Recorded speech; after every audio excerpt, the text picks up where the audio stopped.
In today's video, we will discuss the second part of adding members.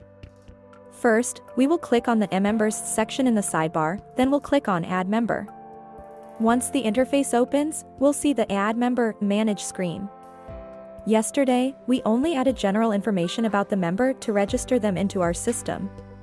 Today, we will add additional details of the member. For this, we need to open the members form in edit mode. To do this, we'll click on the pen icon in the action column of the members table in the Manage screen. This pen icon represents the edit mode option. As soon as we open the edit mode, we'll see some tabs below the option to choose an image. The first tab is the default tab for personal details, and the second tab is for Add Shareholder. When we click on this tab, a new interface will appear on the right side. Here, we'll see a form where we can add details of any shareholder associated with this member. We'll first add the shareholder's name, then their CNIC number, and click the Submit button. Upon submission, below the Shareholders Detail heading, a table will showing the entered data.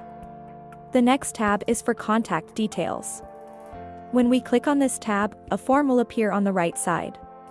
Here, we'll first add the member's present address, then their permanent address, select the city, enter the state, add the province, and then the zip or postal code.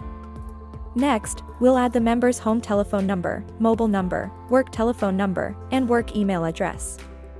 If the member has any other email, we'll add that too. After filling out the form, we'll submit it, and the member's contact details will be saved in this form. In the next video, we will explore the tabs for plot details, plot costing, payment history, and security charges.